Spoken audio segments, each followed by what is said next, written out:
ada beberapa hal-hal yang Anda tidak ketahui tentang gagal bayar di pinjaman online yang ada di Indonesia ini. Ya, nah sebelum kita lanjut, kita intro dulu 5 detik yuk.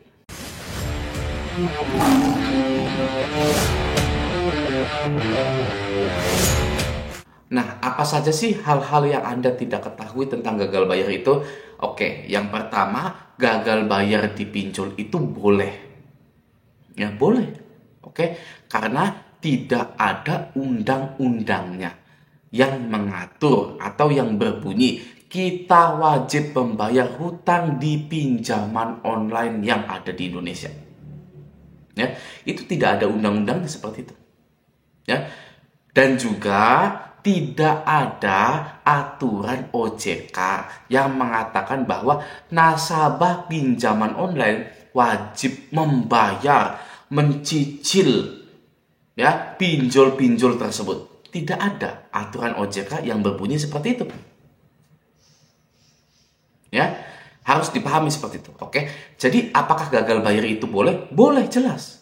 Anda sudah tidak kuat lagi membayar pinjol, ya. Sedangkan bayaran sekolah anak, listrik ledeng, makan sehari-hari sudah ada di depan. Ya. Nah, Anda wajib memprioritaskan kebutuhan Anda terlebih dahulu. Oke, wajib memprioritaskan kebutuhan Anda terlebih dahulu. Oke. Lalu bagaimana, Bang, dengan pinjolnya? Nah, perusahaan pinjol itu perusahaan yang sudah tahu resiko akan gagal bayar atau keterlambatan pembayaran dari nasabah-nasabahnya. Ya, dan juga perusahaan-perusahaan pinjol ini sudah di-cover oleh asuransi. Ya, sudah saya bahas di video-video yang lalu gitu, bahwa pinjol-pinjol ini sudah bekerja sama dengan perusahaan asuransi dalam menangani kredit gagal bayar. Ya. Nah, jadi Anda jangan pernah lagi merasa kasihan dengan yang namanya perusahaan pinjaman online. Ya, jangan juga pernah menganggap karena Anda gagal bayar, maka Anda itu adalah orang yang jahat. Gitu ya.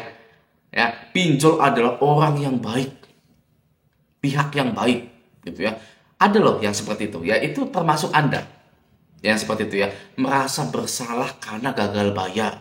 Oke, aduh, saya adalah orang yang jahat karena saya sudah gagal bayar.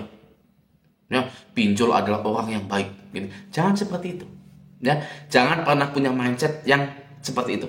Ya, kenapa? Karena pinjol dan Anda itu adalah bisnis. Ya, hanyalah bisnis belaka. Tidak ada yang baik, tidak ada yang jahat. Oke, it's just a good business. Oke, maka dari itu, sekali lagi, untuk menyelamatkan diri Anda, tidak ada undang-undangnya dan tidak ada aturan resmi dari OJK yang menyatakan nasabah pinjol wajib membayar pinjolnya. Gitu, oke ya. Nah, itu yang pertama. Ya, ada lagi selanjutnya, tidak ada aturan OJK yang menyebutkan bahwa Anda wajib membalas penagihan dari DC pinjol. Tidak ada. Ya, jadi segala hal tentang mengabaikan DC, ganti nomor WhatsApp, ganti nomor HP, ya, blokir nomor DC yang nagih itu sangat boleh sekali. Ya, karena tidak ada hukumnya. Oke, tidak ada juga aturan OJK-nya. Ya, yang menyatakan bahwa semua nasabah fintech peer-to-peer lending wajib membalas penagihan-penagihan dari pinjol-pinjol tersebut. Tidak ada. Ya, banyak nasabah pinjol yang melupakan tentang hal tersebut. Ya, banyak juga nasabah pinjol yang melupakan tentang hak-haknya sebagai nasabah. Ya, handphone itu, ya handphone kita itu, yaitu hak kita. Oke, mau saya ganti nomor, mau saya hapus aplikasi pinjolnya, ya itu hak saya. Mau saya buang, ya itu hak saya loh. Ya, karena itu adalah properti milik saya pribadi yang saya beli. Ya, dan saya pun tidak melanggar apapun. Oke, jadi tidak ada istilah kabur, melarikan diri, curi uang perusahaan, ya nggak ada seperti itu.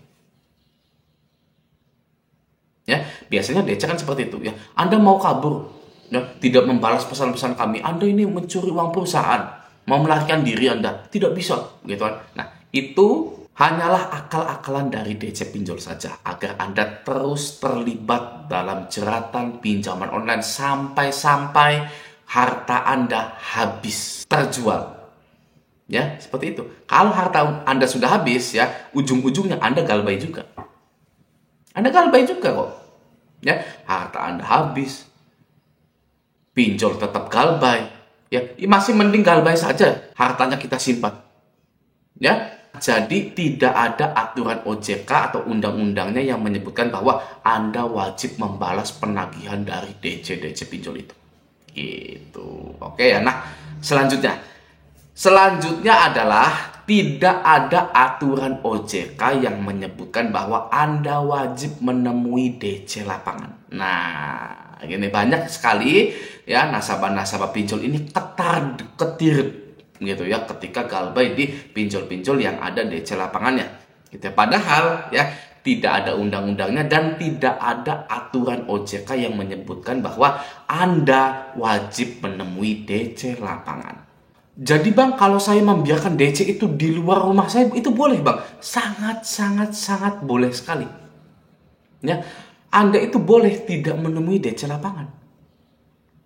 Oke, karena sekali lagi tidak ada aturan atau hukumnya para debitur pinjol diwajibkan menemui DC lapangan. Ya, malahan DC-nya lah, debt kolektornya lah yang wajib izin jika ingin masuk ke rumah Anda. Ya, dan wajib menunjukkan tanda pengenal mereka-mereka itu. Ya, beserta surat-surat penagihan asli dari kantornya, ya, dan kartu SPPI-nya dan lain-lain. Gitu ya. Kita ini raja. Ya, konsumen itu raja. Masa kita harus nemuin mereka? Siapa mereka?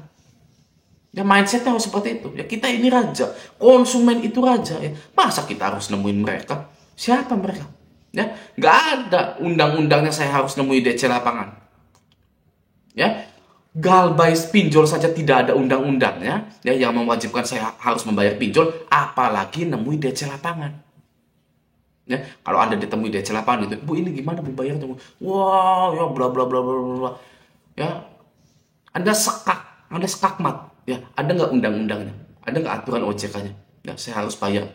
Tidak ada. Ada nggak undang-undangnya atau aturan OJK-nya saya harus menemui Anda? Tidak ada. Saya tinggalin Anda di sini itu boleh. Anda nggak mau pergi, ya saya teriakin. Nah, seperti itu. Ya. Jadi sekali lagi tidak ada aturan OJK atau undang-undangnya yang menyebutkan bahwa Anda wajib menemui DC lapangan. Anda tidak mau menemui DC lapangan, ya misalkan sebut saja, let's say kita sembunyi di kamar, itu boleh. Boleh. Ya ngapain nemuin DC lapangan, gitu kan ya. Kita ini sudah gagal bayar di pinjol, tidak ada agunannya. Ya, kita nggak jaminin BPKB, kita nggak jaminin sertifikat rumah, lalu ngapain? Ya, DC ini ke rumah kita. Ya, mau apa? Mau narik apa? Tidak ada yang bisa ditarik. Ya, pinjol tidak bisa menarik harta-harta benda kita. Ya, jadi mau ngapain? Pinjol itu ke sini. Ya, nggak ada gunanya gitu ya. Masih mending tidur. Seperti itu. Oke ya, nah. Jadi bagi Anda yang masih stres mikirin pinjol, saya harap dengan adanya video ini yang menjelaskan bahwa tidak ada undang-undang dalam membayar pinjol, Anda bisa menyelamatkan diri Anda dan menyelamatkan harta-harta Anda. Ya, dan pesan saya setelah Anda galbay ini, Anda wajib membenahi sosok Anda. Ya, apalagi Anda itu laki-laki. Ya, yang artinya Anda harus menjadi sosok yang bisa dibanggakan. Oke, contoh misalkan Anda anak laki-laki, wajib beri uang ke orang tua. Ya, banggakan orang tua. Ya, Anda cari kerja, usaha ya. Anda suami, ya cari uang, berikan anak dan istri Anda itu kebutuhan dan keinginannya. Ya, walaupun tantangannya besar, melamar kerja, membuka usaha, tapi itu patut Anda coba dan Anda lakukan. Ya, karena kenapa tidak gitu loh ya. Masalah Anda dengan pinjol sudah selesai. Ya, tidak ada yang perlu dipikirkan lagi gitu kan. Tinggal masalah kesejahteraan Anda saja. Gitu. Oke ya, semoga kita semua dilancarkan rezekinya. Amin ya rabbal alamin. Oke, nah sekian dulu video kali ini. Semoga video ini bermanfaat. Sampai jumpa di video selanjutnya.